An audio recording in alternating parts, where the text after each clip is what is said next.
तो देखिए मैं आप लोगों को ये 10.2 का जो क्वेश्चन नंबर ये 13 हमने बना दिया था, है ना। तो 13 बना दिया था, तो उसके बाद जो क्वेश्चन है 11th क्लास का, उसके बाद जो क्वेश्चन है वो मैं बता रहा हूँ, ठीक है।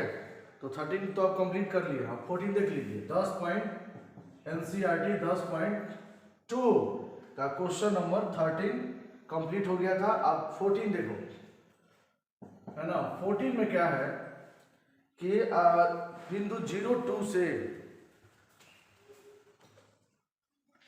बिंदु 02 से जाने वाली और धन x अक्ष से 2π/3 के कोण बनाने वाली रेखा का समीकरण ज्ञात कीजिए, है ना। क्या बोला है? बिंदु 02 से, ध्यान दीजिएगा, बिंदु 02 से, है ना। जैसे बोल रहा है आप एक कोऑर्डिनेट बना लीजिए, कुछ करना ही नहीं है। x डैश y डैश और ये क्या है जी? y, है ना। तो 02 से कहाँ से जाएगा बताओ? 02 यहाँ ना होगा, हाँ यहाँ पे होगा, ठीक है। तो 02 जब वहाँ होगा y डैश 02 मान लेते हैं भाई, यहाँ होगा 02, राइट। इसके द्वारा अक्षों से कटे अंतःखंड, अच्छा हाँ, धन x अक्ष से 2π/3 के कोण बनाने वाली रेखा, धन x अक्ष से, तो इधर से बनाएंगे तो 30 डिग्री बनाएंगे। इधर से कह रहा है कि धन x अक्ष, ध्यान दीजिएगा, x अक्ष यही ना, धन दिशा क्या है ये, और कितना कोण बना रहा है जी? 2π/3, यानी कि 120 डिग्री का, राइट, है ना।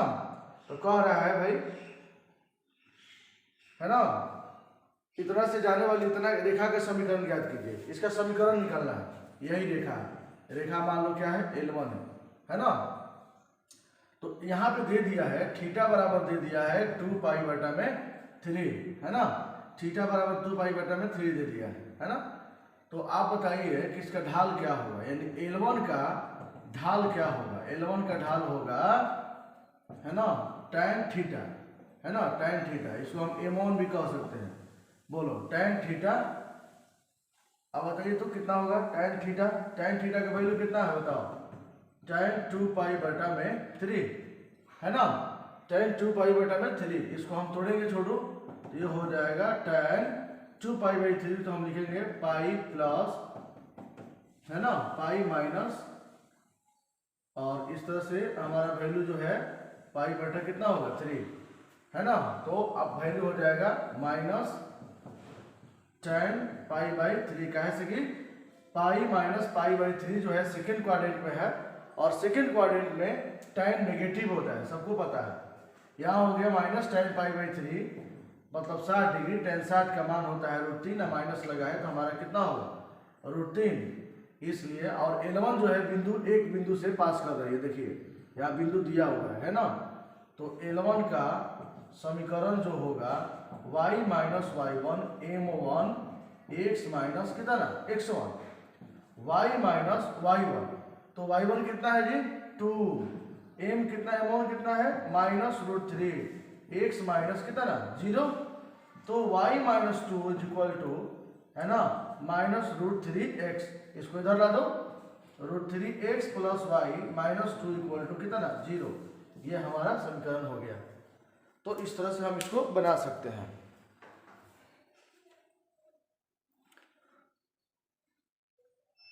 इसको जल्दी लिखिए आप लोग, कमेंट कर, ये कंप्लीट हो जाएगा तो √3x plus y minus 2 equal to 0। तो इस तरह से ये कंप्लीट हो गया है।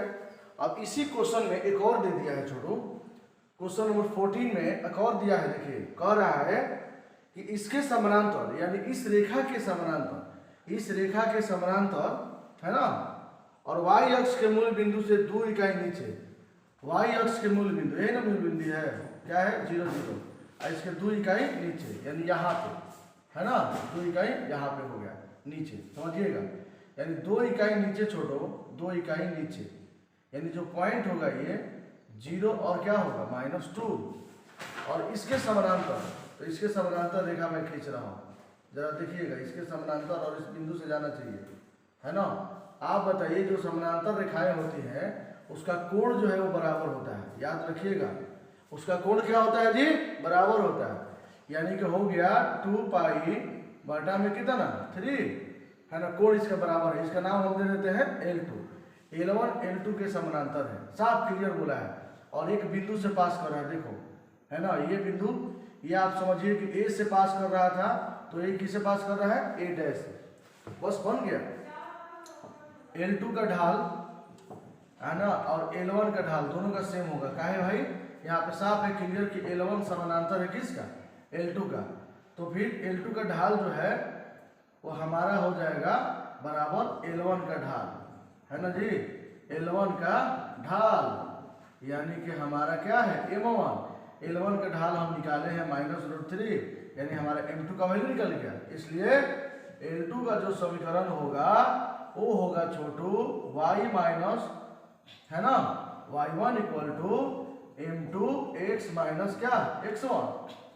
y माइनस y1 का मतलब क्या है बताओ, यही ना है, यानी कि है -2, M2 कितना है जी -√3 और x माइनस क्या है 0। तो इस तरह से हम कंप्लीट हो गया, यानी कि प्लस माइनस माइनस प्लस हो जाएगा और हो गया हमारा -√3x।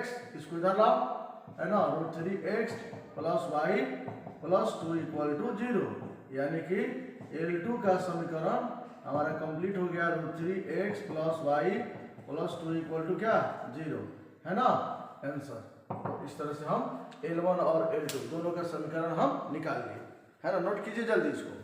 तो इस तरह से कंप्लीट। चलिए, तो हमारा ये 14 नंबर क्वेश्चन जो था कंप्लीट हो गया। आप 15 देख लीजिए, मूल बिंदु से किसी रेखा पर डाला गया लंब, ठीक है, किससे, मूल बिंदु से। जब भी बात कर रहे हैं मूल बिंदु का अक्ष का, तो सीधे उसको कोऑर्डिनेट को खींचा जाता है। ये हमारा हो गया x डैश y डैश और क्या है y। कह रहे हैं कि मूल बिंदु से किसी रेखा पर डाला गया लंब, है ना, रेखा से बिंदु -2 पर मिलता है। ध्यान दीजिएगा, -29 छोटू, इसमें -29 नहीं हो सकता है गैस, कि फर्स्ट कोऑर्डिनेट पॉजिटिव होता है। -29 की बात कर रहे हैं तो हम इसमें खींचेंगे, है ना, इसमें देखिए मूल बिंदु से, यानी मूल बिंदु का भी जिक्र कर देते हैं, एकदम घबराना नहीं, हम 100% समझाएंगे। मूल बिंदु से किसी रेखा पर डाला गया लंब, मूल बिंदु से रेखा पर, मूल बिंदु यही ना है, इस रेखा पर डालो लंब, यस लंब डाल दिया मैंने, ठीक है। मूल बिंदु से किसी रेखा पर क्या है जी, डाला गया लंब, है ना, रेखा से बिंदु -2 पर मिलता है। और ये कहाँ पर मिल रहा है जी, -2 और किस पे 9 पे, है ना, ये लंब हमने डाल दिया है। चलिए समझिए, तो अब क्या है जी, रेखा का समीकरण ज्ञात कीजिए। मूल बिंदु से किसी रेखा पर, है ना, डाला गया लंब, है ना, इस ये मूल बिंदु है और इस रेखा, है ना, इस रेखा पर ये लंब डाला हुआ है, यानी L, है ना। कह रहा है कि बिंदु -2 पर मिलता है, रेखा का समीकरण ज्ञात कीजिए, यानी इस रेखा का समीकरण निकालना है ना। तो आप समझिए, जब विलंब है स्वाभाविक है ना, ये रेखा जो है ना, एक काम करो, आप इसको L2 मान लो और इसको क्या मान लो L1। हमसे पूछा है कि L1 का समीकरण व्हाट, तो आप जान लो छोटू कि यहाँ L1 जो है वो लंब है किस पर, L2 पे। क्लियर बोला है कि L1 जो है मूल बिंदु से पास कर रहा है L2 और L1 पे लंब है ना, और लंब है और इस बिंदु पे मिल भी रहा है ना। तो आप देखिए, इसको हम O बोलेंगे और इसको हम M बोलेंगे, इस पॉइंट को, है ना। तो आप देखिए, तो यहाँ मैं कह सकता हूँ कि L2 का पहले ढाल निकालो, है ना, L2 का क्या निकालिएगा जी, ढाल, इसको M2 बोलेंगे।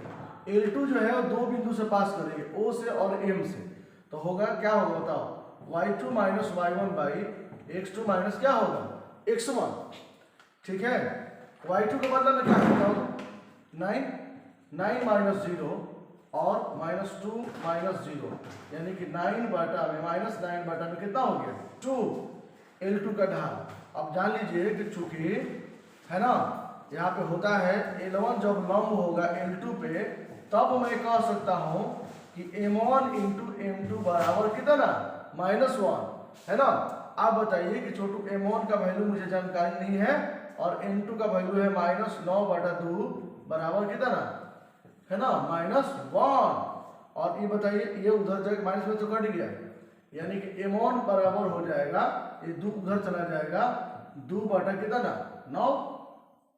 अब कहेंगे हम कि L1 का समीकरण है ना, छोटू L1 जो है वो बिंदु M से पास कर रहा है और इसका ढाल भी मुझे पता है, तो कितना होगा बताओ, ये हो जाएगा y minus y1 equal to, है ना बोलो, y minus y1 equal to m1 x minus क्या है x1, y माइनस y1 के बदला में क्या है जी 9, है ना, और m1 के बदला में क्या है जी, तो 2 बटा में 9, और x माइनस x1 के बदला में क्या है जी हमारा -2, है ना, y माइनस 9, है ना, इस 9 को इधर ला दो, right, is equal to 2 into x plus 2, यानी कि 9y माइनस 81 बराबर 2x प्लस कितना 4, सबको उधर ले जा, 2x माइनस 9y 81 को उधर लाओगे तो 85 बराबर कितना हो गया हमारा 0, आंसर हो गया।